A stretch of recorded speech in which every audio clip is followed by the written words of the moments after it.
Doctor said my baby didn't survive. I never gave up. The nurse's face told me everything before she even spoke. My husband's hand went limp in mine as the doctor's words echoed through the sterile hospital room. I'm sorry, but there's no heartbeat. But something deep inside me, call it maternal instinct or desperate denial, whispered that they were wrong. This is the story of how I fought against all medical opinion, risked being labeled delusional, and ultimately proved that a mother's love can sometimes see truth that science misses. If you've ever faced a moment where everyone told you to accept the impossible, to give up on someone you love, this story might give you the courage to listen to your heart. Please like this video if it resonates with you, and subscribe to join our community of survivors who refuse to surrender to life's cruelest moments. My name is Sarah Mitchell. 3 years ago, I was 28 weeks pregnant with my first child, a daughter we had already named Lily. My pregnancy had been textbook perfect until that routine checkup when the ultrasound technician's smile faded and she hurriedly left to get the doctor. I can't detect a heartbeat, Dr. Winters said, his voice gentle but clinical. I'm very sorry, but it appears your baby has died in utero. My husband James collapsed into the chair beside me, his face buried in his hands. But I felt strangely calm, disconnected from the chaos unfolding around me. That's not possible, I said. I felt her kick this morning. Dr. Winters explained about phantom movements, how the mind can trick a grieving mother. He recommended immediate induction to deliver my stillborn child, warning about infection risks if we waited. I need a second opinion, I insisted. James looked at me with red-rimmed eyes. Sarah, please. Don't make this harder. But I couldn't explain the certainty I felt. It wasn't denial, it was knowledge, bone-deep and unshakable. We went to another hospital that same day. The second doctor confirmed what the first had said. No heartbeat. No signs of life. Medical consensus was absolute, our baby was gone. That night, alone in our bathroom while James finally slept, I placed my hands on my belly and whispered, I hear you, Lily. I know you're still there. And I swear, as clearly as I've ever felt anything, there was a flutter beneath my palm. The next morning, I refused the induction. James was frantic, convinced my grief had broken something in my mind. My mother flew in from Phoenix, her face etched with worry. My best friend Megan brought casseroles and pamphlets about grief counseling. You need to accept this, she said gently. For your own health. Dr. Winters called personally to emphasize the dangers of carrying a deceased fetus. Sepsis. Hemorrhage. Psychological trauma. When I remained unmoved, he suggested psychiatric evaluation. Your wife is experiencing severe denial, I overheard him telling James in the hallway. It's not uncommon, but it's dangerous. I became the woman everyone pitied and feared, the mother who couldn't accept her baby's death. At night, James would hold me, his tears soaking my nightgown as he begged me to come back to him. But I wasn't gone. I was simply listening to a voice no one else could hear.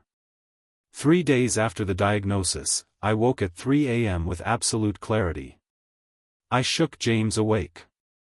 We're going to Memorial Hospital, I said. Now. Memorial was an hour away and known for their maternal-fetal medicine specialists.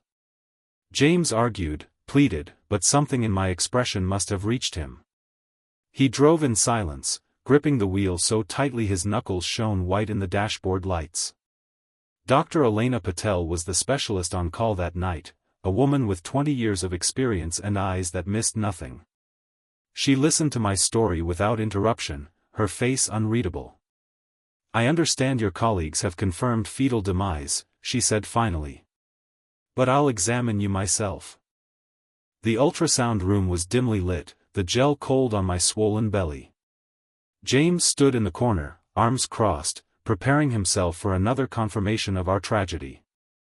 Dr. Patel moved the wand methodically, her eyes fixed on the screen. The silence stretched until it became unbearable. Then she adjusted a dial, and the room filled with a sound I'll never forget, a rapid, rhythmic whooshing. "That," Dr. Patel said quietly, "is your daughter's heartbeat."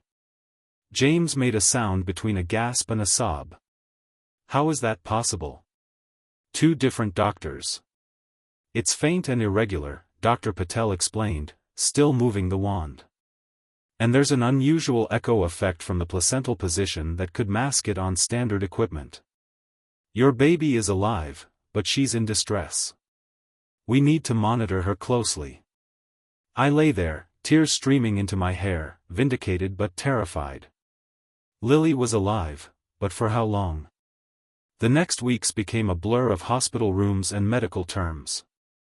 Placental insufficiency. Intrauterine growth restriction. Cord compression. I was admitted immediately and placed on constant monitoring. Every dip in Lily's heartbeat brought nurses running. James never left my side, his initial disbelief transformed into fierce advocacy. He researched every condition, questioned every decision, and slept in a chair that left his back in knots. "I should have believed you," he whispered one night. "How did you know?" "I couldn't explain it then, and I can't fully explain it now. Some connections transcend medical understanding." At 32 weeks, Lily's heartbeat began a dangerous pattern of deceleration. Dr. Patel ordered an emergency C-section. "She's fighting," she told us, "but she needs to come out now." The operating room was blindingly bright after the dim hospital room. I was conscious but numb from the chest down, a blue drape separating me from the surgery. James, dressed in scrubs, held my hand so tightly it hurt. "Almost there," Dr. Patel said from behind the drape. Then, silence. The silence stretched for 1 second, 2, 3, an eternity of terror. Then came a sound so small yet so powerful it seemed to reshape the universe, a tiny, indignant cry. "She's breathing on her own," Dr. Patel announced, her voice thick with emotion. "She's small, but she's fighting." They brought Lily to me, a tiny bundle with a shock of dark hair.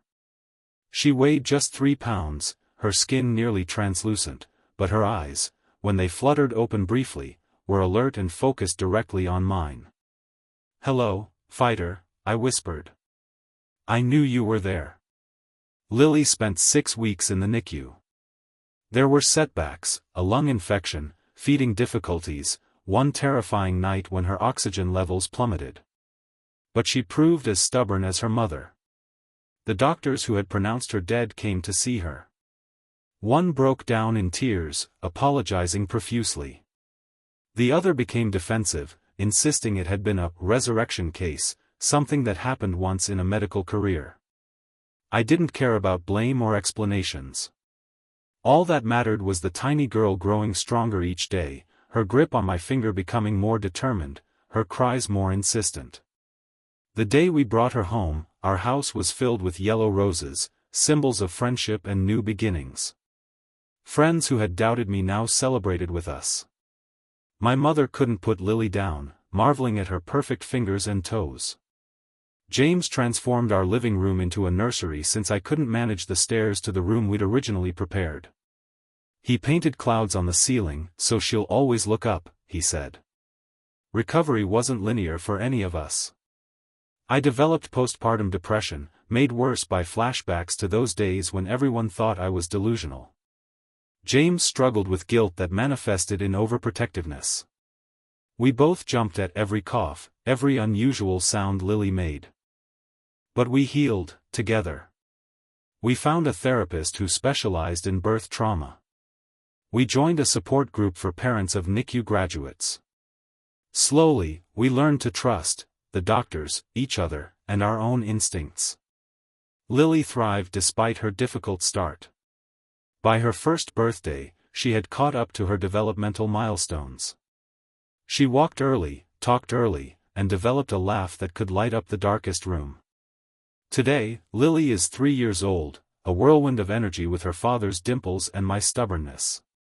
She loves dinosaurs, hates peas, and insists on wearing mismatched socks. She has no conscious memory of her dramatic entry into the world, but sometimes I catch her looking at me with an old soul's wisdom in her eyes. Last month, we welcomed her baby brother, Thomas. This time, the pregnancy and birth were uneventful, almost boring, as James joked. But when they placed Thomas in Lily's arms for the first time, she looked up at me with complete seriousness. "I kept him safe for you, Mommy," she said. "Just like you did for me. Out of the mouths of babes, as they say." I've thought often about what would have happened if I'd listened to the experts, if I'd accepted what seemed to be medical fact. The thought still wakes me at night, sending me to check on my sleeping children, to place my hand on their chests and feel the reassuring rise and fall. I don't blame the doctors who got it wrong. Medicine isn't perfect, and neither are the machines we rely on. What I do question is our collective rush to certainty, our dismissal of intuition as mere wishful thinking. Call it mother's intuition, call it faith, call it stubborn denial, whatever it was saved my daughter's life. It taught me that sometimes, the most rational decision is to listen to the irrational voice inside you. If you're facing impossible odds right now, if everyone is telling you to accept the unacceptable, I hope our story gives you courage. Sometimes hope isn't delusion, it's the only clear vision in a room full of blindness. Life is fragile, yes. But it's also remarkably persistent.